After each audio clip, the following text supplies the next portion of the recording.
अगर मंजिल तक यात्रा नहीं पहुंचती है तो उस यात्रा को अधूरी करार दिया जाता है। तो राहुल गांधी 117 अन्य साथियों के साथ कल कन्याकुमारी से जिस यात्रा को शुरू कर रहे हैं उसका नाम दिया गया है भारत जोड़ो यात्रा। भारत क्या खंड खंड हो रहा है, भारत क्या विघटित हो रहा है, क्या भारत की अक्षुण्णता खतरे में है, ये सवाल जहन में आता है। पर इन सब के साथ जहन में ये भी आता है कि राहुल गांधी जिस पार्टी का अर्थात जिस राजनीतिक दल का प्रतिनिधित्व करते हैं उसकी अपनी स्थिति क्या है।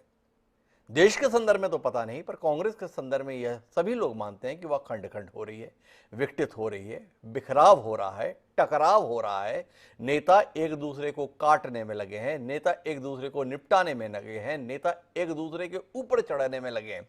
तो इन सब के बीच में यह सवाल अपने आप में उपजता है कि क्या वाकई इस यात्रा से कुछ हासिल हो पाएगा।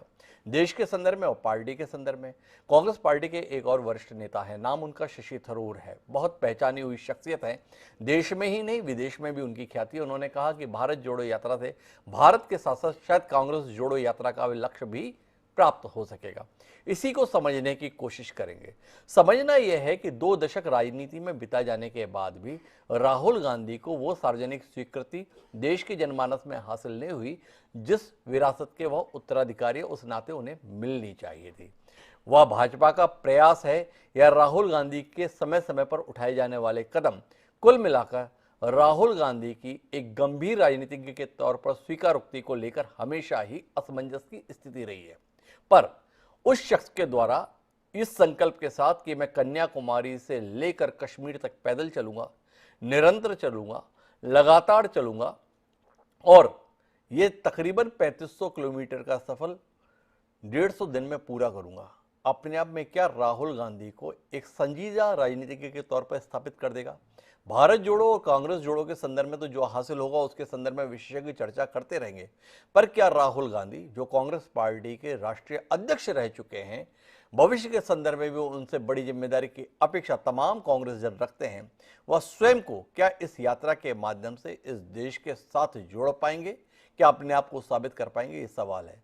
सवाल तो इस बात को लेकर भी लोग उठा रहे हैं कि क्या राहुल गांधी लगातार यात्रा में बने रहेंगे। ऐसा तो नहीं कि वह बीच में ही यात्रा को किन्हीं कारणों से छोड़े और फिर शामिल हो जाए, यह भी निगाह के दायरे में रहेगा। तो कई सारे सवाल इस यात्रा के साथ जुड़े हुए हैं, पर महत्वपूर्ण बात यह है कि लंबे अरसे से सदमे में गुजर रही कांग्रेस को एक संभावना इस यात्रा के माध्यम से महसूस हो रही है। तो संभावना पर भी बात करते हैं। 4 खास मेहमान हमारे साथ इस चर्चा का हिस्सा बनने के लिए मौजूद हैं, उनसे आपका परिचय कराएं और देश में एक नई किस्म की सियासत जो शुरू होने जा रही है इस पर बात करें। उससे पहले समय है आज के विचार सूत्र का। हमारा आज का विचार सूत्र कहता है कि nothing great was ever achieved without enthusiasm, अर्थात बिना उत्साह के कोई महान उपलब्धि कभी नहीं हुई। एमरसन के द्वारा जो ये बात कही गई थी, यह बात वर्तमान में भारत जोड़ो यात्रा के संदर्भ में भी लागू होती है। क्या इस यात्रा को लेकर कांग्रेस जन या देश में वैसा उत्साह है जो इस यात्रा को संभावित रूप से सफल बता सके, ये हमारे जहन में होना चाहिए।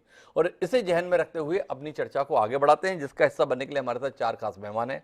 हमारे साथ भारतीय जनता पार्टी के वरिष्ठ नेता, प्रदेश उपाध्यक्ष मध्य प्रदेश का और पूर्व सांसद चिंतामणि मालवीय जी हैं। डॉक्टर अजय उपाध्याय जी हमारे साथ में हैं, भारतीय राष्ट्रीय कांग्रेस के राष्ट्रीय प्रवक्ता हैं। और इन दोनों के बीच में अपनी बात निष्पक्ष और मुखर तरीके से रखने के लिए ख्यात हम सबके बेहद सम्मान्य वरिष्ठ पत्रकार श्रवण गर्ग जी भी हैं। आप सभी का स्वागत है। मैं अगर चर्चा डॉक्टर अजय उपाध्याय से शुरू करता हूं तो अजय उपाध्याय जी मुझे बताएंगे कि इस यात्रा के साथ कितना कुछ बेहतर होने वाला है। चिंतामणि जी को बताना ही है कि इस यात्रा से कुछ नहीं होने वाला है। पर इन सबके बीच में चर्चा को दिशा देने की शुरुआत मैं श्रवण जी से करता हूं। बतौर वरिष्ठ पत्रकार इस यात्रा को लेकर वह स्वयं कितने उत्साहित या निरुत्साहित हैं, ये जानने में मेरी दिलचस्पी और दर्शकों की भी होगी। तो श्रवण जी, चर्चा आज आपसे शुरू करते हैं। थोड़ा अपनी दृष्टि साझा कीजिए ना इस यात्रा के संदर्भ में। हिमांशु जी, आपने 4-5 सवाल तो पहले ही खड़े कर दिए जी यात्रा को लेकर। जी मतलब ऐसा लग रहा है कि चिंतामणि जी के साथ आप बैठे हुए हैं, जी चिंतामणि जी की जगह आप बैठे हुए हैं। जी जैसे आपने पूछा मंजिल तक पहुंचेगी कि नहीं, आपने कहा कि कांग्रेस की इतनी खराब स्थिति है, आप कह रहे हैं कि यात्रा से कुछ मिल पाएगा कि नहीं, आप कह रहे हैं कि राहुल गांधी को 2 दशक के बाद राजनीति में स्वीकृति नहीं मिली है।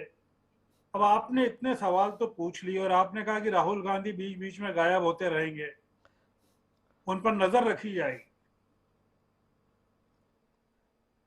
भारतीय जनता पार्टी जितने सवाल खड़े कर सकती है वो सब आपने खड़े कर दिए। जी देखिए कि ये जो यात्रा है ये राहुल गांधी की यात्रा नहीं है। जी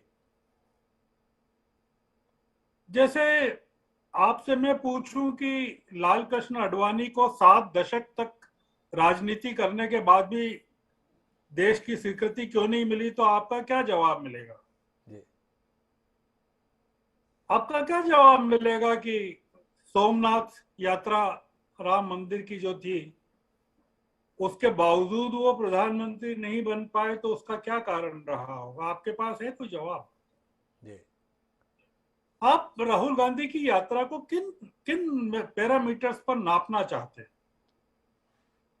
मैं केवल एक ही चीज कहना चाहता हूं हिमांशु जी। जी राहुल गांधी गायब भी होते रहेंगे,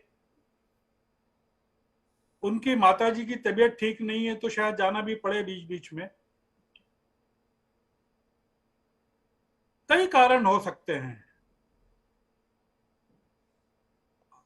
हम ये भी पूछेंगे कि क्या प्रधानमंत्री को ऐसी यात्रा निकालेंगे क्या 3500 किलोमीटर की, या भारतीय जनता पार्टी में कोई ऐसा दम है क्या कि वो इस तरह की यात्रा निकाल सके? इस यात्रा का उद्देश्य केवल यह है हिमांशु जी, जो मैं देख रहा हूं, जी कि जो एक प्रचार किया जा रहा है कि कांग्रेस समाप्त हो गई है, विपक्ष समाप्त हो गया है,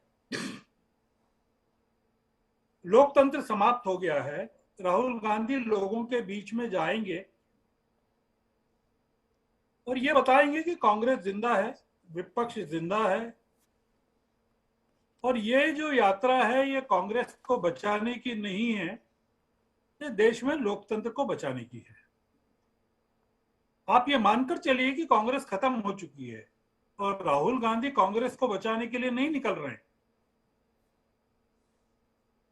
उनकी प्रधानमंत्री बनने में भी कोई रुचि नहीं है, उनके कांग्रेस अध्यक्ष बनने में भी कोई रुचि नहीं है।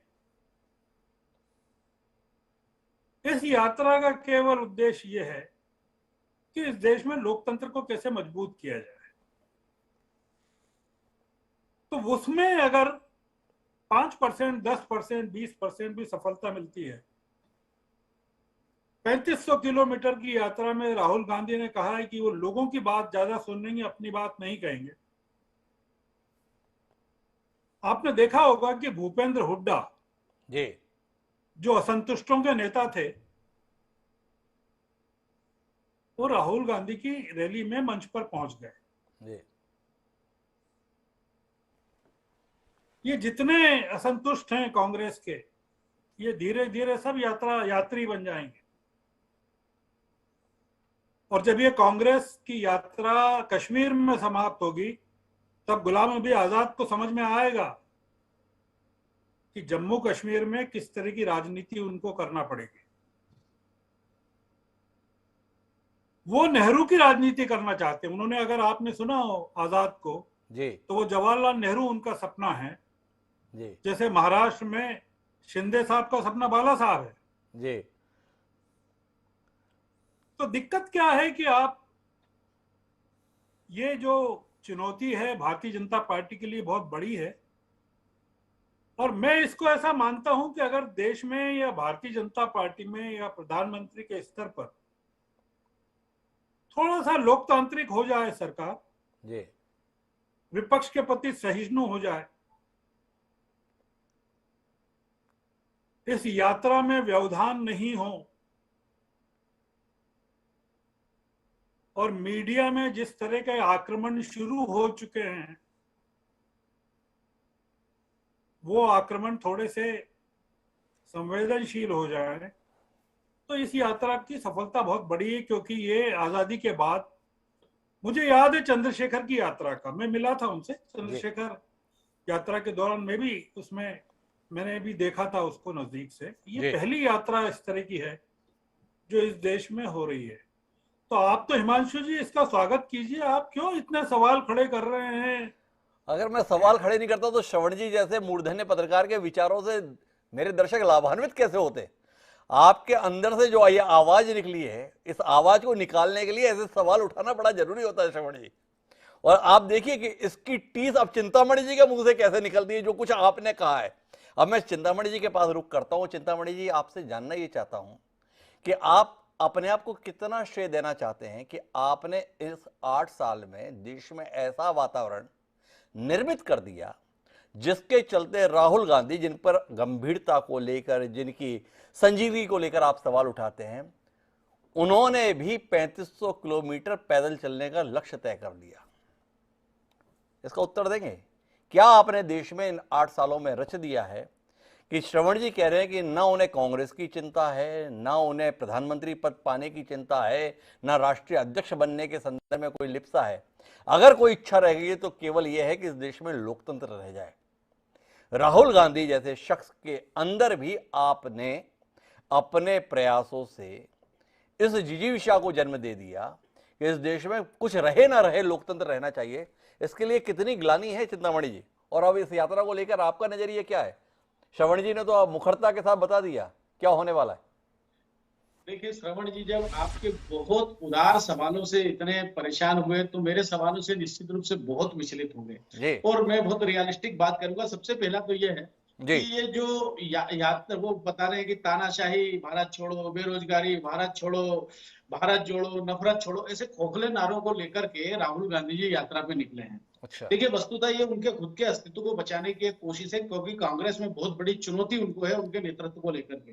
43 में से 39 चुनाव वो हार चुके हैं और इसलिए बहुत संभव है कि कांग्रेस में बहुत बड़ा तबका है सोचता है कि अब गांधी परिवार से मुक्ति मिलेगी तो ही कांग्रेस बचेगी, वरना नहीं बचेगी। तो इस यात्रा से अगर कुछ हासिल होगा और कांग्रेस कुछ मजबूत होगी तो कांग्रेस कितनी मजबूत होगी ये तो नहीं पता। मुझे तो ऐसा लगता है कि वो केवल जमीन नापने निकले हैं, लेकिन इससे कांग्रेस जरूर कमजोर होगी, गांधी चाहे मजबूत हो जाए, क्योंकि इससे कुछ हासिल होने वाला नहीं है। और दूसरा है कि खोखले नारों से होना क्या। तीसरी बात मैं बात करता हूं कि ये पूरा ब्रेन चाइल्ड टुकड़े टुकड़े गैंग का है।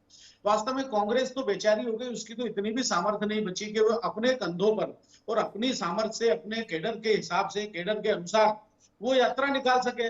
उससे टुकड़े टुकड़े गैंग की जरूरत पड़ी, उसको योगेंद्र यादव की जरूरत, उनको सॉरी क्षमा चाहता हूँ, क्या अजय जी से क्षमा चाहता हूँ, उनको योगेंद्र यादव की जरूरत पड़ी, उनको मेघा पाटकर की जरूरत पड़ी, उनको संदीप कुमार की, तुषार गांधी की, हिमांशु कुमार, सैयदा हमीद, कन्हैया कुमार जैसे लोगों की जरूरत पड़ी। और मजे की बात है कि इसमें कांग्रेस का तो निशान तक नहीं है। मतलब कांग्रेस की स्थिति नहीं है कि वो कोई ऐसी यात्रा निकाल सके। दूसरा, इसमें लोग कैसे हैं, मेरी बात से शायद, चूंकि मैं बहुत मानता हूं श्रवण गर्ग जी को, लेकिन वो मेरी बात से सहमत होंगे कि इसमें बहुत सारे ऐसे लोग हैं। ये हिमांशु कुमार 519 याचिकाएं लगाए हुए हैं सुरक्षा बलों के खिलाफ नक्सली क्षेत्रों में, कि सुरक्षा बल किस तरह, आप तो वहीं से रायपुर से हैं, आप तो बेहतर जानते होंगे। तो 519 याचिका इनके हाई कोर्ट और सुप्रीम कोर्ट में सुरक्षा बलों के खिलाफ लगी हुई है। 2009 के केस में सुप्रीम कोर्ट ने इनको फटकार भी करी है, 5 लाख का जुर्माना भी करा। जब ऐसे लोग जिनके कंधे पर सवार होकर के राहुल गांधी जी ये यात्रा करेंगे और आप उम्मीद करते हैं कि देश को कुछ हासिल होगा, देश को किसी राहुल गांधी की जरूरत नहीं है जोड़ने के लिए, वो अपनी कांग्रेस को जोड़ ले। वस्तुतः ये पूरी कोशिश नेशनल हेराल्ड में गिरफ्तारी से बचने की कोशिश है। ये पूरी कोशिश कांग्रेस में उनकी स्थिति को बचाने की है, क्योंकि वो या तो चाहते हैं कि कोई मेरा कठपुतली कांग्रेस का अध्यक्ष बन जाए, और यदि वो ना बन सके तो मैं रास्ते में रहूंगा और लोग मुझे स्वयं अध्यक्ष बना दे। ये उनकी कोशिश है। 5 महीने आपने इतनी सारी बातें कर ली, थोड़ा समझाइए ना, ये नारे खोखले कैसे, हम समझना चाहते हैं। क्या लोग बड़े खुशहाल हैं, महंगाई का कोई अता पता नहीं है जैसा आपका कहना है? क्या लोगों के बीच में दूरियां इस दौरान बढ़ नहीं गई हैं? क्या आपने मंदिर मस्जिद के खेल के अंदर अब मदरसों को भी निशाने पर नहीं ले लिया है? थोड़ा दृष्टि दीजिए ना कि खोखले नारे कैसे हैं। क्या विपक्षी नेताओं के संदर्भ में माननीय प्रधानमंत्री जी का एक वीडियो इस समय बड़ा वायरल है, जिसमें वो बता रहे थे यूपीए सरकार के दौर में कि विपक्षी नेताओं को ये लोग सम्मान से बैठे नहीं रहना भी नहीं चाहते हैं, आप तो कहीं पर भी नहीं रहने देना चाहते हैं, ऐसा लोगों को लगने लगा है। तो थोड़ा बताइए चिंतामणि जी, ये खोखले नारे थोड़ा समझाइए ना। इनके पापों का परिणाम ये अब आने लगा है। जी। जनता जागरूक हो गई है। ये लोकतंत्र की बात करें, खोखला नहीं तो क्या है। इनकी माताजी ने 10 साल वो कठपुतली, मनमोहन सिंह को कठपुतली बना करके तानाशाही की तरह सरकार चलाई। एक जी। सुपर कैबिनेट इनकी हुआ करती थी, जिसे जी। वो एक क्या कहते थे, सलाहकार मंडल कहते थे वो। जी। तो इन्होंने इनकी दादी ने आपातकाल इस देश पे थोपा। इनके नेहरू जी तो खुद डिक्टेटर थे। वो तो कहते थे मैं अगर खंबे को अगर कांग्रेस का टिकट दे दूंगा तो खंबा जीत जाएगा। ये जी। इस तरह की जो परिवार परंपरा से आने वाले लोग लोकतंत्र की बात कर रहे हैं, यात्रा निकाल रहे हैं और बोल रहे हैं कि कोई बोलने नहीं दे रहा है। और ये अच्छा, ये जो नफरती माहौल है, आप मदरसे को क्यों टारगेट नहीं करते? मदरसे पे बात क्यों नहीं करते? आपके वहां नफरत सिखाई जा रही है। जी। मदरसों से निकले हुए आतंकी इस देश को तबाह कर रहे हैं, इस देश को हत्याएं कर रहे हैं। इतनी मजबूत सरकार आप चला रहे हैं, मदरसों को प्रतिबंधित क्यों नहीं करते हैं चिंतामणि जी? ये सवाल आपसे पूछा जाएगा, राहुल गांधी से नहीं। लेकिन बहरहाल मैं अपनी चर्चा को आगे बढ़ाता हूं और मैं चर्चा को अजय उपाध्याय जी के पास लेकर आना चाहता हूं। और अजय उपाध्याय जी, आपसे पूछने के लिए मेरे पास कुछ सवाल हैं। राहुल गांधी के नेतृत्व को लेकर हमेशा सवाल उठा है। राहुल गांधी हमेशा नेतृत्व से बचने की कोशिश करते हैं। माननीय श्रवण जी ने यहीं पे बोल दिया, वो प्रधानमंत्री नहीं बनना चाहते हैं, वो अध्यक्ष भी नहीं बनना चाहते हैं। हमने सोचा था कम से कम राहुल गांधी यात्रा निकाल रहे, उसका तो नेतृत्व करेंगे। आपकी पार्टी के मीडिया प्रभारी और वहां से जयराम रमेश ने आज बोल दिया राहुल गांधी 117 यात्रियों के साथ एक यात्री के तौर पर रहेंगे, नेतृत्व नहीं करेंगे। उन 117 यात्रियों को भी क्या राहुल गांधी का नेतृत्व स्वीकार नहीं है? या राहुल गांधी को नेतृत्व करने से इतना डर क्यों लगता है? ये सवाल मेरे जहन में आता है। डॉक्टर अजय उपाध्याय, पहले तो इसी का उत्तर दीजिए।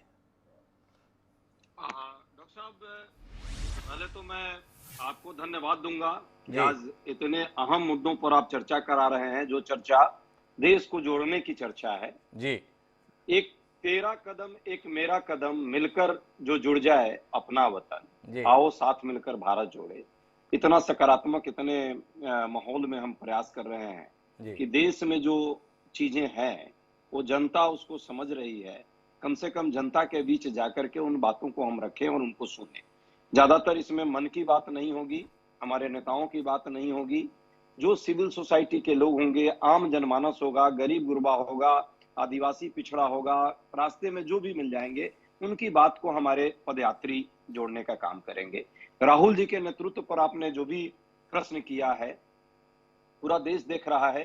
कांग्रेस पार्टी के नेता, हम सबके नेता राहुल गांधी जी हैं। अटक से कटक तक, कन्याकुमारी से कश्मीर तक हमारा संगठन है। कांग्रेस पार्टी का एक एक कार्यकर्ता राहुल गांधी को अपना नेता मानता है। हम सब उन्हीं के नेतृत्व में आगे काम कर रहे हैं। ये यात्रा कांग्रेस पार्टी के कार्यकर्ताओं के सहयोग से हो रहा है। कांग्रेस पार्टी के लोग इसमें पूरी ईमानदारी से प्रयास करेंगे और मेहनत करेंगे। लेकिन यात्रा कांग्रेस पार्टी के झंडे पर नहीं है, देश के तिरंगे पर है।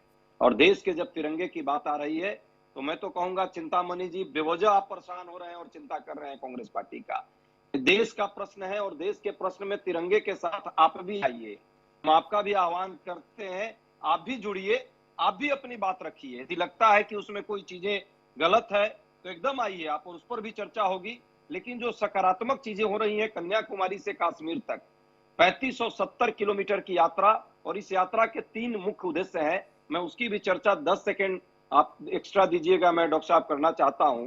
पहला है आर्थिक असमानता। जिस तरह से पूरे देश में आज आर्थिक असमानता का दौर चल रहा है, एकाधिकारवादी नीतियां चल रही हैं, हम दो हमारे दो को महत्व दिया जा रहा है, मित्रों पर मेहरबानी चल रही है। देश की जनता इस बात को जानने लगी है और ये जानना जरूरी है। क्या ये कोई गलत काम हम कर रहे हैं? 23 करोड़ लोग गरीबी रेखा के नीचे आ गए। जब हमारी सरकार थी, हम 27 करोड़ लोगों को ऊपर लाए थे। 12 करोड़ लोगों की नौकरियां चली गई और 10% लोगों के पास देश की 57% संपत्ति का आय जो है संकेंद्रित हो गई है। ऊपर से कमरतोड़ महंगाई और गगनचुंबी बेरोजगारी। क्या ये जनता के मुद्दे नहीं है? इन पर क्या चर्चा हो यदि यात्रा के दौरान, तो क्या बुराई है? दूसरी बात, दूसरा जो मुद्दा है सामाजिक बंटवारे का है। जिस तरह से देश में सामाजिक बंटवारे की नीतियां चल रही है, हिंसा की राजनीति चल रही है, क्षेत्र, भाषा और धर्म के नाम पे जो नफरत परोसने की साजिश चल रही है, उससे देश कहीं ना कहीं अंदर से कमजोर हो रहा है। देश के अंदर कई देश बनाने की साजिश है। उससे हम चाहते हैं कि देश को मुक्ति मिले और देश एक साथ जुड़े। क्या ये कोई गलत काम है? तीसरा सबसे जो महत्वपूर्ण बात है, चूंकि ये देश लोकतंत्र से जीता है, लोकतंत्र के कारण आज ये देश की पहचान पूरे विश्व में है। जिस तरह से राजनीतिक केंद्रीकरण हो रहा है, राज्यों में जिस तरह से उनके साथ पक्षपात किया जा रहा है, विपक्षी सरकारों को जिस तरह तोड़ने खरीद फरोख्त की राजनीति चल रही है, धमकाने की पॉलिटिक्स है, राज्य सरकारों को अस्थिर करने का प्रयास है, बदले का भाव जिस तरह चल रहा है और संस्थाओं का जिस तरह दुरुपयोग हो रहा है, राजनीतिक मर्यादाएं जिस तरह तार तार हो रही है, क्या इससे देश को बचाया जाना नहीं चाहिए? ये यदि बचाया जाएगा तभी देश मजबूत होगा। अभी देश को कमजोर करने का एक लोकतंत्र कमजोर होगा। कमाल हो गया डॉक्टर उपाध्याय जी। मैंने कार्यक्रम के अंदर एक सवाल रखा, आपने सवाल के स्थान पर इसे पत्रकार वार्ता समझते हुए अपने प्रचार के तौर पर इस्तेमाल कर लिया और बता दिया भारत जोड़ो यात्रा में क्या क्या हो रहा है। मेरा सवाल क्या था उस पर आपने जाने की जरा भी जहमत नहीं की। उत्तर नहीं है या आपको याद ही नहीं रहा कि इसके अलावा भी मुझे कुछ कहना है। मेरा सवाल था, आपके प्रिय नेता, आपके आदर्श, आपका भविष्य सम्मान्य राहुल गांधी नेतृत्व करने से इतना डरते क्यों हैं? यह टिप्पणी मेरी नहीं है। 2 के संदर्भ में माननीय श्रवण गर्ग जी ने इसी कार्यक्रम में बोला है। वो प्रधानमंत्री नहीं बनना चाहते, मतलब देश का नेतृत्व नहीं करना चाहते, वो अध्यक्ष भी नहीं बनना चाहते कांग्रेस पार्टी का, मतलब वो पार्टी का नेतृत्व भी नहीं करना चाहते। और जयराम रमेश जी ने आज बताया है कि वो यात्रा का भी नेतृत्व नहीं कर रहे हैं, 118 में से एक यात्री के तौर पर रह रहे हैं, देश का नहीं, पार्टी का नहीं और अब यात्रा का भी नेतृत्व नहीं। ये नेतृत्व करने से इतना डरते क्यों हैं? या भाजपा की बात राहुल गांधी की जहन में बैठ गई है कि राहुल गांधी लायक नहीं है, तो राहुल गांधी ने भी मान लिया भाजपा सही कहती है, इसलिए अब अपने को ऐसी कोई जिम्मेदारी लेनी नहीं है। क्या भाजपा की बात वाकई मन को भा गई राहुल गांधी के? डॉक्टर साहब, 5 अगस्त को एक देश में आपने देखा होगा जो एक महंगाई पर हम लोगों ने रैली की थी, जिसको इन्होंने काला जादू, नीला जादू, पीला जादू, जो मन किया कहा इन्होंने जी। उस पूरे उस आंदोलन का नेतृत्व राहुल गांधी जी कर रहे थे और हमारी कांग्रेस पार्टी के सभी लोग कर रहे थे। हम सामूहिक नेतृत्व में विश्वास करते हैं, एक व्यक्ति के नेतृत्व में नहीं। राहुल गांधी जी उस सामूहिक व्यक्तित्व के एक चेहरा है और उसी तरह से अरेस्टिंग भी उनकी हुई उस दिन। अभी 4 तारीख को रामलीला मैदान में लाखों की संख्या में हमारे देश के कोने कोने से कार्यकर्ता आए। उस पूरे आंदोलन का नेतृत्व हमारे राहुल गांधी और हमारे वरिष्ठ नेताओं ने किया। हम वहां भी सामूहिक नेतृत्व का मतलब आपको बोध है ना, आप क्या कह रहे हैं? मतलब आपका मानना है कि राहुल गांधी का नेतृत्व नहीं चाहिए, सामूहिक नेतृत्व में ही काम चलेगा, यही आप बताने जा रहे हैं? इंदिरा गांधी इस देश में सामूहिक नेतृत्व की एक जीती जाती मिसाल थी। माननीय पंडित जवाहरलाल नेहरू सामूहिक नेतृत्व के ही प्रतीक थे।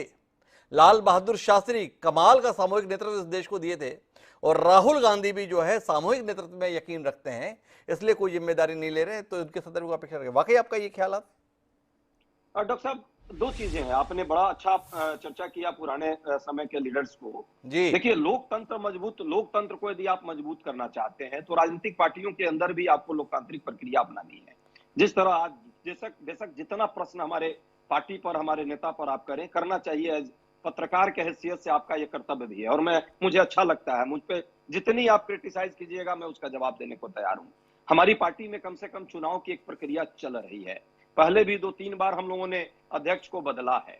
बाकी पार्टियों का देश में, भाजपा की बात नहीं करूंगा, सिर्फ मालवीय जी की, देश में और भी कितनी पार्टियां हैं। राष्ट्रीय लेवल पर 8 राष्ट्रीय अधिकृत पार्टियां हैं, क्षेत्रीय पार्टियों की संख्या दर्जनों में संख्या है। कहां चुनाव होता है? अरे ये विषय पर रही है ना, राहुल गांधी नेतृत्व करने से बचते क्यों है, ये सवाल है।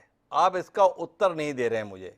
मैं बार बार अपने सवाल को आपसे दोहरा रहा हूं और आपसे जानना चाहता हूं कि इस यात्रा के संदर्भ में भी एक कार्यक्रम जारी किया है आपके भारत जोड़ो यात्रा के संदर्भ में। राहुल गांधी की इतनी बड़ी तस्वीर लगाई है, आप मेरे पोस्टर में देखा, आप ही की पार्टी के द्वारा, या भारत जोड़ो यात्रा का जो आपने पूरा का पूरा तंत्र बनाया उसके द्वारा। बाकी 117 यात्री कहां है इसमें? राहुल गांधी क्यों हैं? राहुल गांधी होंगे लेकिन वो नेतृत्व नहीं करेंगे, यही तो शिकायत है। राहुल गांधी अध्यक्ष नहीं है पर पार्टी के फैसले वही ले रहे हैं। राहुल गांधी सरकार में नहीं है लेकिन सरकार के संदर्भ में उसके लिए गए फैसलों को सार्वजनिक रूप से फाड़ रहे हैं। यात्रा का नेतृत्व राहुल गांधी नहीं कर रहे हैं, ये जयराम रमेश बता रहे हैं, पर पोस्टर में केवल राहुल गांधी दिखाई दे रहे हैं। यही आपसे सवाल है जी, क्यों बसते हैं राहुल गांधी? डॉक्टर साहब, देश के लाखों कार्यकर्ता जो कांग्रेस के हैं वो राहुल गांधी को ही अपना नेता मानते हैं और राहुल गांधी के नेतृत्व में मुझे लगता है डॉक्टर अजय उपाध्याय के लिए सवाल थोड़ा पेचीदा हो रहा है। श्रवण जी शायद मदद कर पाए, श्रवण जी मेरी इस जिज्ञासा का समाधान कर पाए। और मेरी क्या कई लोगों के जहन में ये जिज्ञासा है या लोगों की शिकायत है कि राहुल गांधी पद पर नहीं रहना चाहते हैं, पर उस पद के अधिकारों का इस्तेमाल करने से कभी चूकते नहीं है। क्या कहते हैं श्रवण जी आप?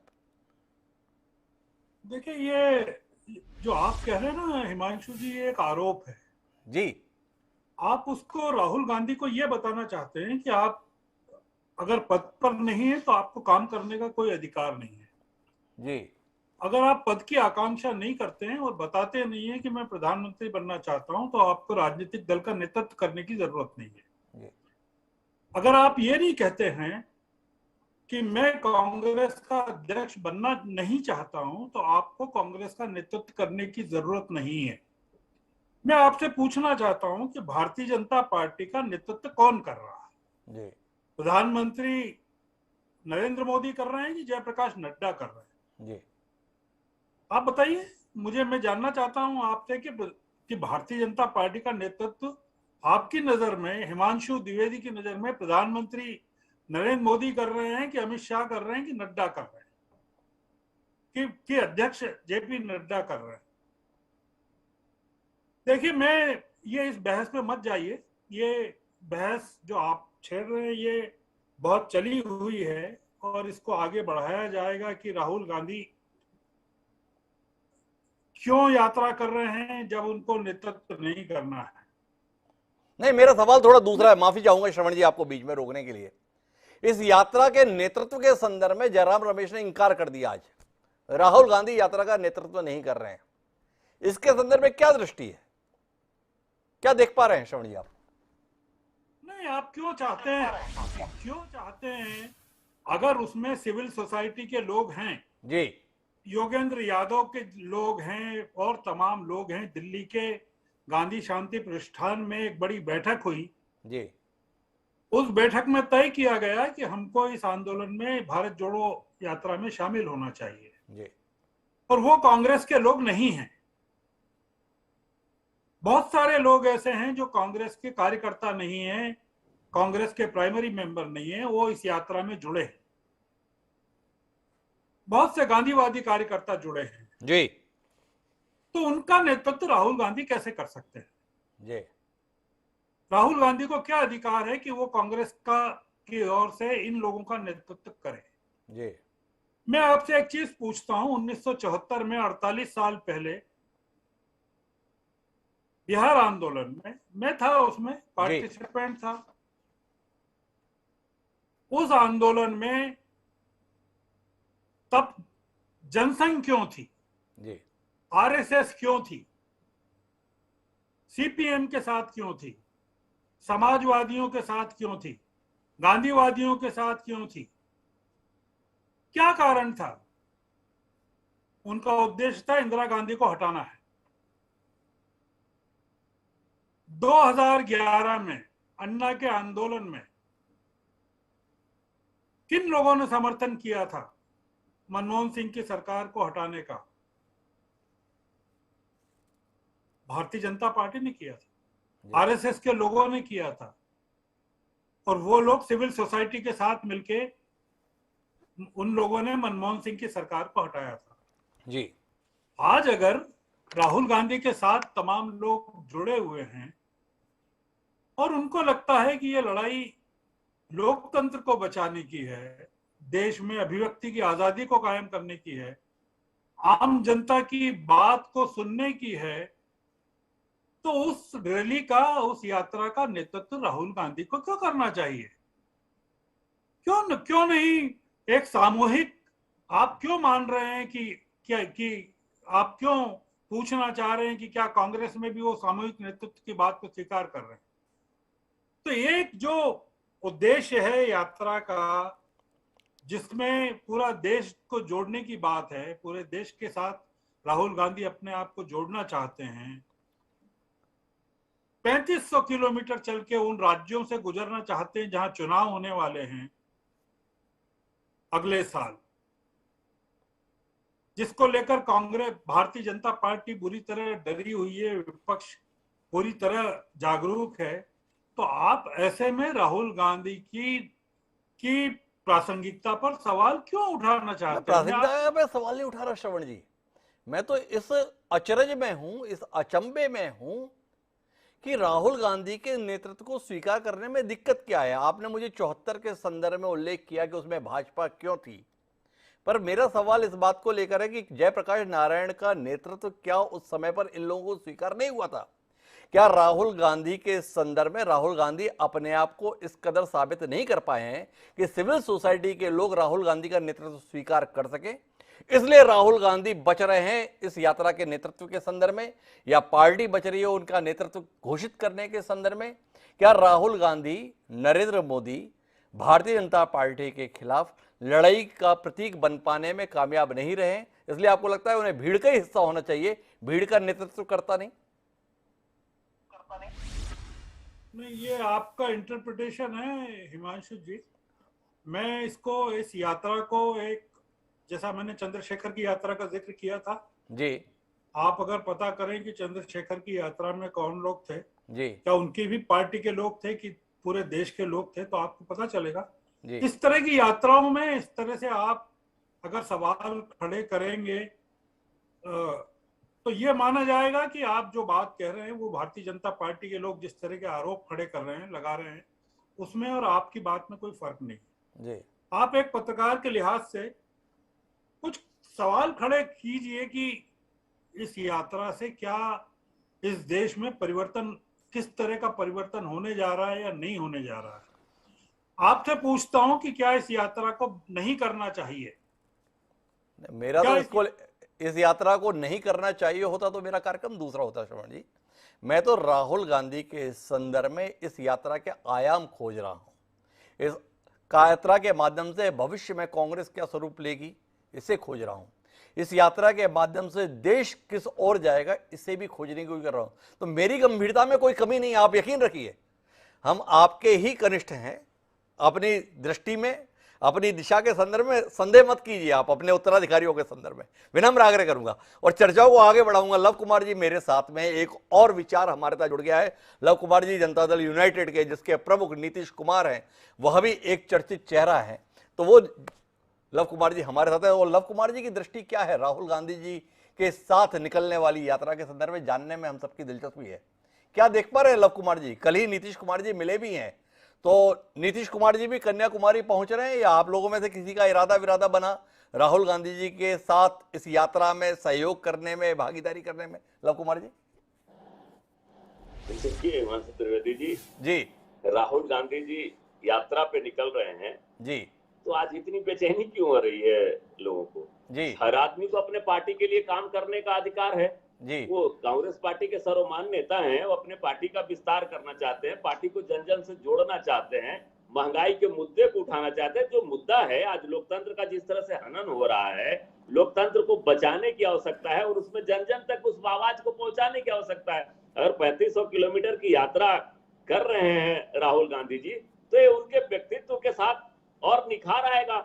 और जैसे ही लोगों से कनेक्टिविटी होती है, लोगों से जुड़कर बताया जाता है, भाजपा के चेहरे को बेनकाब करने का ही सबसे बड़ा माध्यम तो यही है कि हम जन जन तक पहुंचे। आप लोग जिस तरह से चैनल और तमाम लोग प्रोपेगेंडा खड़ा करके हवा बनाए हुए हैं कि मोदी का विकल्प कौन, मोदी का विकल्प कौन, तो ध्यान रखिए विपक्ष एकजुट होकर इस बार चुनाव लड़ेगी और नीतीश कुमार जी इसी के लिए निकले हैं। सबको एकजुट करके चुनाव लड़ा जाएगा और प्रधानमंत्री का चेहरा भी 1 मिनट में लोग बैठेंगे और तय कर लिया जाएगा। निश्चिंत मान लीजिए, नहीं तो आप ही बताइए ना, 2004 में कोई जान रहा था मनमोहन सिंह जी प्रधानमंत्री बन जाएंगे, गुजराल जी प्रधानमंत्री बने, देवगौड़ा जी प्रधानमंत्री, जनता तय कर लेती है, पार्टियां मिलकर तय कर लेंगी कि कौन प्रधानमंत्री बनेगा। और यात्रा जहां तक बहुत ही अच्छी सोच है राहुल गांधी जी को कि जन जन तक अगर पहुंचाना चाहते हैं पार्टी की नीतियों को, कार्यक्रम को, और जिस तरह से महंगाई बढ़ी है, भय का माहौल है, जिस तरह लोकतांत्रिक संस्थाओं का दुरुपयोग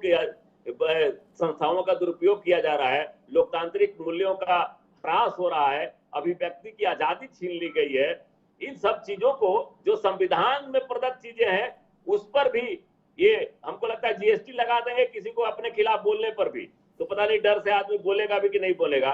यही तो वो जीएसटी जब लगाएंगे उससे पहले तो आप बोल ही लीजिए, कम से कम टैक्स फ्री होकर आप तो बोल रहे हैं लव कुमार जी, लेकिन मेरा आपसे जो जानने का विषय है कि इतनी अच्छी यात्रा राहुल गांधी निकाल रहे हैं, इतने गंभीर उद्देश्यों को लेकर निकाल रहे हैं, जनता से सीधा कनेक्ट होने जा रहे हैं, आप उनके विषय में इतने अच्छे ख्यालात ले रहे हैं, तो आपसे जानना ये चाहता हूं कि ऐसा संघर्ष शुरू करने राहुल गांधी जा रहे हैं और आप उन्हें अकेला छोड़ दे रहे हैं। अभी तक सूची आई नहीं विपक्ष के नेताओं की। कल राहुल गांधी कन्याकुमारी से 3,500 किलोमीटर के लिए पहिया पहिया चलने वाले हैं। आपका कोई उड़न खटोला वहां उनका साथ देने के लिए पहुंच रहा है, खबर नहीं आई। राहुल गांधी को इतना अकेला क्यों छोड़ दिया आपने? हिमांशु त्रिवेदी जी, ये कांग्रेस का अपना कार्यक्रम है, वो अपने पार्टी का कार्यक्रम कर रहे हैं, यही तो सवाल है। और इसी पे मैं अजय उपाध्याय जी आना चाहता हूं। मुझे श्रवण जी बता रहे थे ये कांग्रेस का नहीं है, आप भी बता रहे थे ये कांग्रेस का नहीं है, सबका है। माननीय लव कुमार जी हैं आपके साथ, बिहार में सत्ता में साझेदार हैं। कल सुबह यात्रा शुरू होनी है, इस चैनल में बैठकर ऐलानिया बोल रहे हैं कांग्रेस का कार्यक्रम है, कांग्रेस का कार्यक्रम है। अजय उपाध्याय जी इस विफलता को लेकर कुछ कहेंगे? श्रवण जी तो मुझसे नाराज हो जाएंगे, इसलिए मैं श्रवण जी के पास बाद में जाऊंगा, अभी आपके पास ही आता हूं। क्या कहते हैं आप? अपने सत्ता में साझेदार लोगों को भी आप नहीं बता पाए ये यात्रा क्या है? डॉक्टर साहब, कल नीतीश कुमार जी सर्वमान्य नेता हैं लव कुमार जी के, और बिहार के मुख्यमंत्री हैं जो महागठबंधन के हमारे भी नेता बिहार में है वो जी। उन्होंने जो है कल राहुल गांधी जी को इस यात्रा को लेकर के ही कल मिले हैं और उन्होंने बधाई दी है, शुभकामना प्रेषित की है।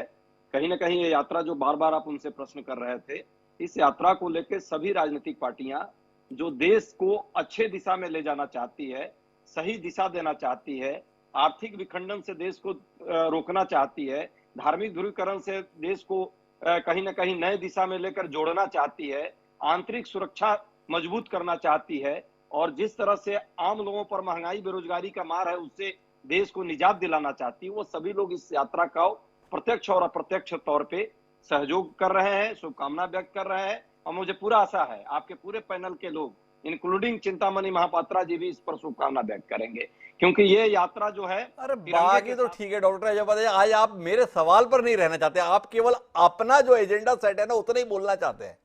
मेरा जो सवाल था वो सवाल क्या था कि भाई लव कुमार जी तक इस यात्रा को देश की यात्रा के तौर पर नहीं देख रहे, गैर राजनीतिक यात्रा के तौर पर नहीं देख रहे, वह इस यात्रा को कांग्रेस पार्टी की यात्रा के तौर पर देख रहे हैं, और आप हैं इसे अपनी पार्टी की यात्रा करार देने के लिए तैयार नहीं, और आपकी पार्टी के आपके अनुसार सर्वमान्य नेता राहुल गांधी नेतृत्व करने के लिए तैयार नहीं।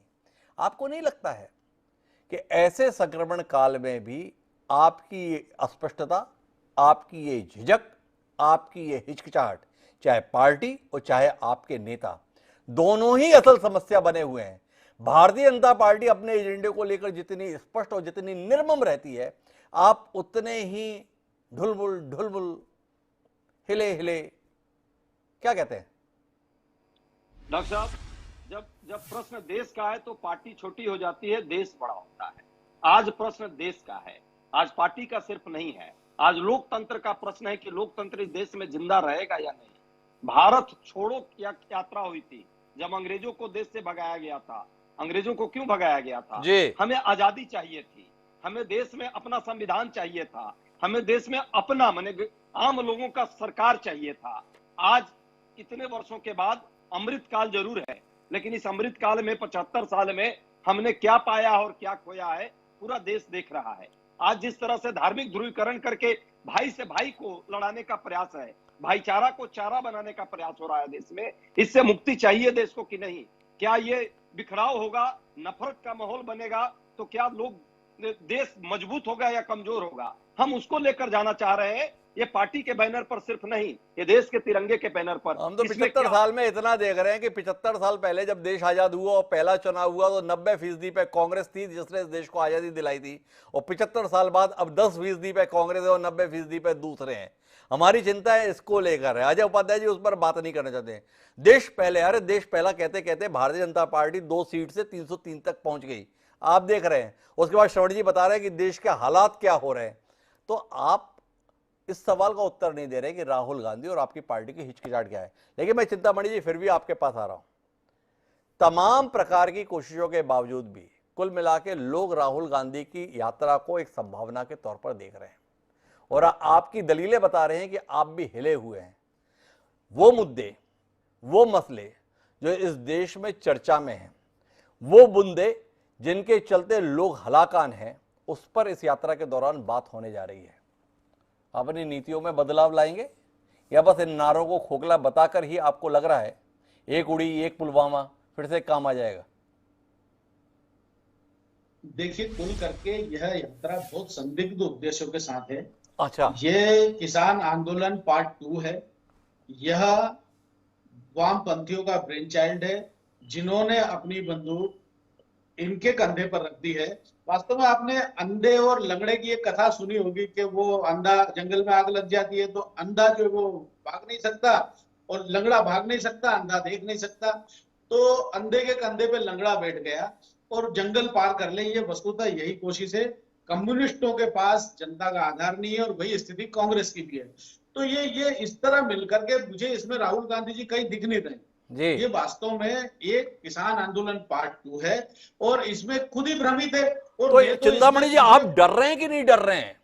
आपको अपना भविष्य अंधकार पूर्ण लग रहा है कि नहीं लग रहा है? क्योंकि आपका अपना आकलन मुझे डरा दिया। आपने बताया ये किसान आंदोलन पार्ट 2 है। किसान आंदोलन पार्ट 1 के आगे तो आपने हथियार डाल दिए थे। 3 कृषि कानूनों का सार्वजनिक रूप से वापसी का ऐलान किया।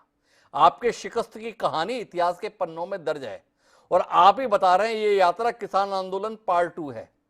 तो अगला सरेंडर कितना डरा रहा है आपको चिंतामणि जी? श्रवण जी को तो काफी उत्साहित करके होगा, क्योंकि श्रवण जी बार बार कह रहे हैं कि इस यात्रा को गंभीरता से लीजिए, और आपने इस कदर गंभीरता से ले लिया कि इसे किसान आंदोलन पार्ट 2 करार दिया। तो आप तो हमारे आकलन के साथ जाते दिख रहे हैं। नहीं, इसमें कोई शक नहीं। मैं श्रवण गर्ग जी के आकलन को बड़ा मानता हूं। जब भी इस देश में यात्रा निकली है तो उन पार्टियों का आधार बड़ा है। इसमें लाल कृष्ण आडवाणी जी निकले, मुरली मनोहर जोशी जी निकले, 82 में 82 में चंद्रशेखर निकले, और भी महात्मा गांधी की पद यात्रा। ये इसमें कोई वो नहीं। लेकिन ये जो जुगाली कर रहे हैं, ये उन्हीं श्रेष्ठ यात्राओं को अपवित्र उद्देश्यों के लिए उपयोग कर रहे हैं। भाई नेशनल हेराल्ड में गिरफ्तारी ना हो जाए इसलिए 5 महीने यात्रा में रहो, अगर उठा लिए जाएंगे तो कहेंगे शहीद कहलाएंगे। देखो भाई, हम तो एक आंदोलन खड़ा कर रहे थे इनके खिलाफ। अरे तो यात्रा तो कल शुरू होनी है, आप आज ही क्यों नहीं काम कर लिए? अगर नेशनल हेराल्ड को लेकर ही उन्हें इतना डर है तो ये कार्यक्रम तो काफी पहले से घोषित है। आपने क्या कर लिया? किस बात का इंतजार कर रहे हैं?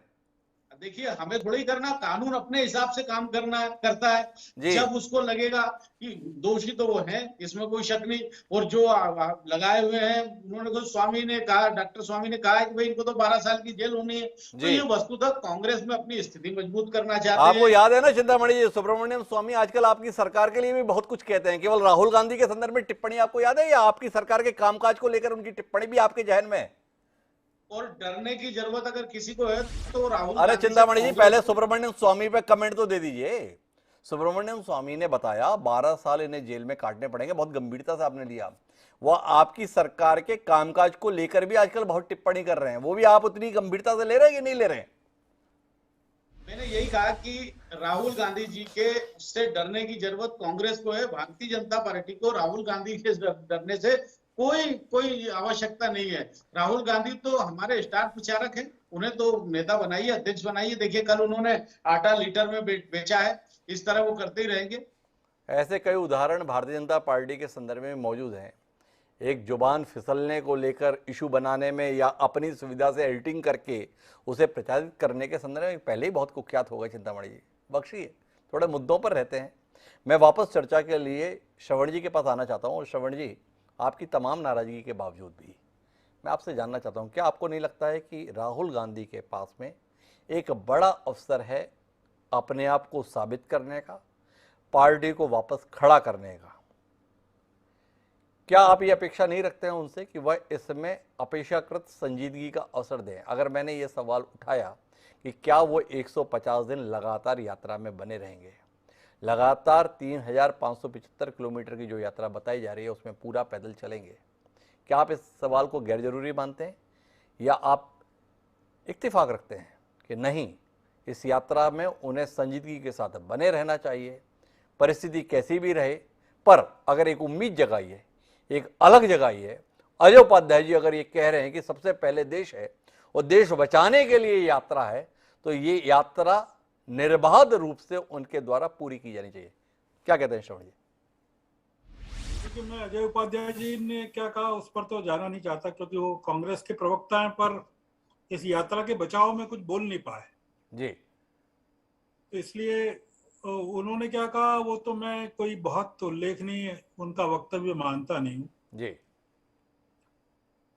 मैं चूंकि आपका कार्यक्रम लाखों लोग देख रहे हैं जी। और देखेंगे और ये रिकॉर्डेड है जी। ये जाएगा, इसलिए रिकॉर्ड पर रहना चाहिए। हिमांशु जी, देश की आने वाली राजनीति में कोई एक नेता अब देश का नेतृत्व नहीं करने वाला है जी। और इस चीज को आप दिमाग से निकाल दीजिए कि राहुल गांधी इस देश का नेतृत्व कर पाएंगे या पार्टी का कर पाएंगे या प्रधानमंत्री बनेंगे। अब जमाना सामूहिक नेतृत्व का है। विपक्ष की जो राजनीति है उसमें राहुल गांधी भी एक हैं।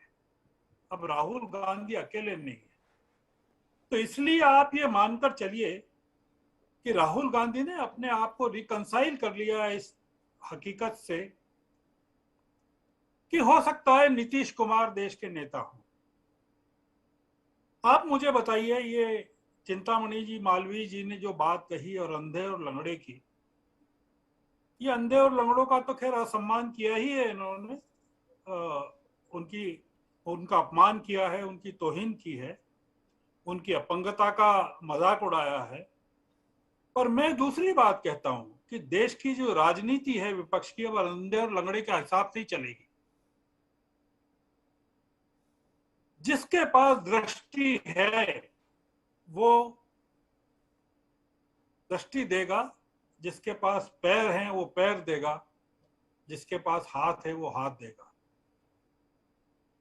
अब ये दम्भ खत्म हो गया इस देश का, विपक्ष की राजनीति का, और वो धीरे धीरे पूरा खत्म हो जाएगा कि केवल विपक्ष का एक नेता होगा और एक पार्टी उसको संचालित करेगी।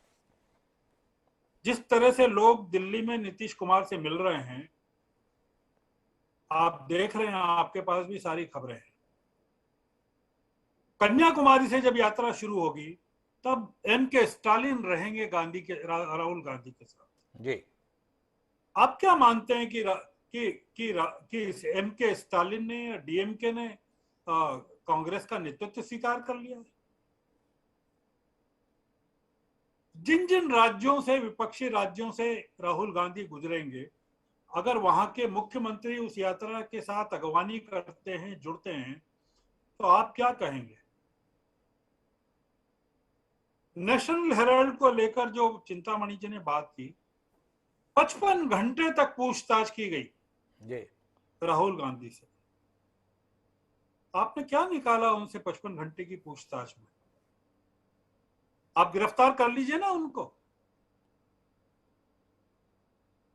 इस सरकार में हिम्मत नहीं है, दम नहीं है कि राहुल गांधी को खरोच भी पहुंचा सके। जिस दिन राहुल गांधी पर हाथ डाला जाएगा, इस देश में तूफान आ जाएगा। तो ये जो नेशनल हेराल्ड की बात कर रहे हैं, हाँ बिल्कुल चिंतामणि जी ठीक कह रहे हैं कि किसान आंदोलन है। चिंतामणि जी बताएं कि देश में कितने किसानों ने आत्महत्याएं की है। राहुल गांधी उन सब राज्यों से गुजरने वाले हैं जहां किसानों ने आत्महत्या की है, और किसानों से सुनने वाले हैं, उनकी कथाएं सुनने, व्यथाएं सुनने वाले। ये सरकार जो है हिली हुई है, परेशान है, और मैं इसको उपलब्धि मानता हूं हिमांशु जी। जी। राहुल गांधी चाहे प्रधानमंत्री नहीं बने, कांग्रेस के नेता नहीं बने, नहीं बनना चाहते हो, आप उसकी चिंता मत करिए जी। और चिंतामणि जी को भी चिंता से मुक्त कर दीजिए। जी। आप ये मानकर चलिए कि 3500 किलोमीटर में जितने लोग इस रैली के, यात्रा के संपर्क में आने वाले हैं, उन लोगों में कुछ जान आएगी, कुछ बोलने की ताकत आएगी, अपनी आवाज उठाने का साहस आएगा। जी। और वो तमाम लोग, जो लाखों लोग इस यात्रा के साथ जुड़ेंगे, वो अपनी बात को। एक बात बताइए श्रवण जी, आपका सारा आकलन है, आपने कहा कि अब सामूहिक नेतृत्व का दौर रहेगा। ये सामूहिक नेतृत्व का दौर कौन सी बड़ी बात है? 1989 में से लेकर 14 तक इस देश में सामूहिक नेतृत्व का दौर ही तो था लगभग। क्या कहते हैं उसके संदर्भ में? कहते हैं हिमांशु जी, एक पार्टी जी, एक संविधान, एक झंडा, एक नेता, एक व्यक्ति जी या दो व्यक्ति, जी, मतलब दो के बाद तीसरा भी नहीं। जी, आपका जो कथन है वो केवल यहां समाप्त हो जाता है। जी, तो मैं तो उस कथन से कैसे सहमत हो सकता हूं? जी, दुनिया के सारे देशों में जितने मैं तानाशाही वाले देशों की बात नहीं कर रहा हूं, जी, प्रजातांत्रिक देशों की बात कर रहा हूं। वहां ब्रिटेन में जिस तरह से चुना गया प्रधानमंत्री, फ्रांस में जिस तरह से चुना गया, जर्मनी में जिस तरह से, मैं रूस की और चीन की बात नहीं कर रहा हूं जी, जहां संविधान बदलकर एक व्यक्ति को आजीवन राष्ट्रपति और प्रधानमंत्री बनने के अधिकार दे दी, मैं वहां की बात नहीं। जी, दुनिया में अब मिली जुली सरकारें और सामूहिक नेतृत्व का युग चल रहा है, और आप मानकर चलिए कि राहुल गांधी को भी उस चीज हकीकत को स्वीकार करके चलना पड़ेगा। ये आप जो पूछ रहे हैं बार बार राहुल गांधी के नेतृत्व को लेकर जो सवाल कर रहे हैं, मेरे ख्याल से आप पूरी की पूरी यात्रा को की भर्त्सना कर रहे हैं, कंडेम कर रहे हैं। जी, राहुल गांधी की यात्रा को भर्त्सना कर रहा हूँ, श्रवण जी का ये आकलन है, लेकिन मेरा वस्तुतः उद्देश्य ये नहीं है। मेरा जानने का उद्देश्य है कि राहुल गांधी एक पूरा माहौल खड़ा करने के बाद अचानक पीछे हटते हुए क्यों दिखाई दे रहे हैं। कांग्रेस पार्टी की ओर से आज जयराम रमेश ये बोल क्यों रहे हैं कि वो 117 लोगों के साथ एक और व्यक्ति के तौर पर मौजूद है, नेतृत्व नहीं कर रहे। कांग्रेस पार्टी का एक बड़ा हिस्सा या कहें बहुसंख्यक हिस्सा राहुल गांधी के साथ अपनी संभावना देखता है, पर अगर उनका नेता ही नेतृत्व के नाम पर हमेशा बसता हुआ दिखाई देगा तो बाकी देश में उनके संदर्भ में उम्मीद जागेगी कैसे? इसका उत्तर तो आना चाहिए। डॉक्टर अजय उपाध्याय से इसका उत्तर लेने की आज मैंने भरसक कोशिश की, उन्होंने मुझे उत्तर नहीं दिया। श्रवण जी ने मेरी पूरी बातचीत को सामूहिक नेतृत्व की ओर घुमा दिया।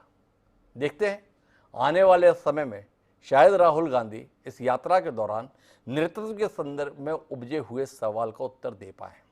इस देश का इतिहास उठाकर देखिए, इस देश को हमेशा नेतृत्वकर्ता की तलाश रही है।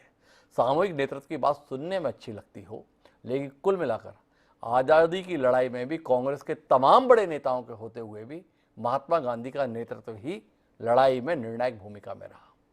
देश के संदर्भ में अगर संयुक्त विपक्ष ये बताने की कोशिश कर रहा है कि भाजपा और नरेंद्र मोदी के खिलाफ लोकतंत्र बचाने के लिए युद्ध की जरूरत है, संघर्ष की जरूरत है, नतीजे की जरूरत है, तो उसके लिए भी एक चेहरा चाहिए। क्या वो चेहरे के तौर पर राहुल गांधी स्वीकार्य हो सकेंगे? ये सवाल अनुत्तरित है। देखिए आने वाले समय में इसका उत्तर हमें मिल सके। बहरहाल आज के लिए आप चारों मेहमानों का बहुत बहुत धन्यवाद इस चर्चा का हिस्सा बनने के लिए। समय है अब आज की प्रासंगिक पंक्तियों का। हमारे आज की प्रासंगिक पंक्तियां कहती हैं, सिया रात है यह, सिया रात है यह, मशालें दिलों की जलाओ, कहीं चिराग जलाने से काम चलता है। तो शारब ने जो ये शेर कहा, इसके भावार्थ ये है कि इस समय बहुत कुछ करने की जरूरत है। जिसको भी अपने उद्देश्य को हासिल करना है वो महज औपचारिकता से अपना उद्देश्य हासिल नहीं कर सकता। तो कांग्रेस पार्टी भी क्या एक छोटे मोटे उद्देश्य के लिए यात्रा के संदर्भ में भूमिका बनाई है? अगर एक बड़ा उद्देश्य है तो बड़े उद्देश्य के तहत उसे अपने कदम भी उठाने होंगे। क्या राहुल गांधी उन कदम के उठाने में मददगार बनेंगे? ये देखने का विषय है। हम इसके उत्तर के लिए इंतजार करेंगे। पर आज के इस कार्यक्रम में इतना ही। कल फिर मिलेंगे नए विषय के साथ। तब तक के लिए सादा प्रणाम।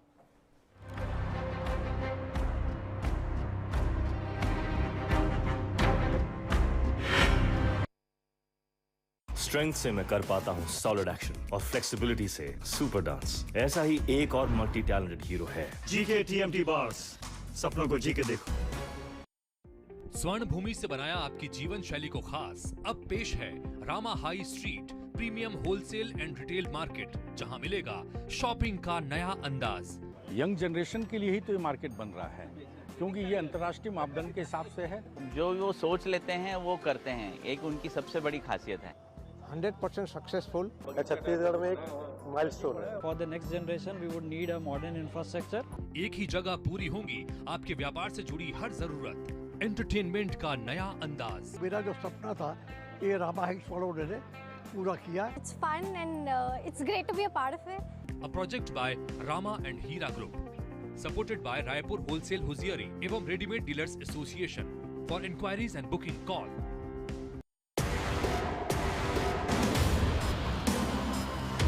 अब आप रहेंगे देश दुनिया से अपडेट, क्योंकि हम ला रहे हैं INH एक्सप्रेस, जहां खबरें होगी रफ्तार और विस्तार से, जो आपको जोड़ेगी देश और दुनिया से। जरूर देखिए INH एक्सप्रेस।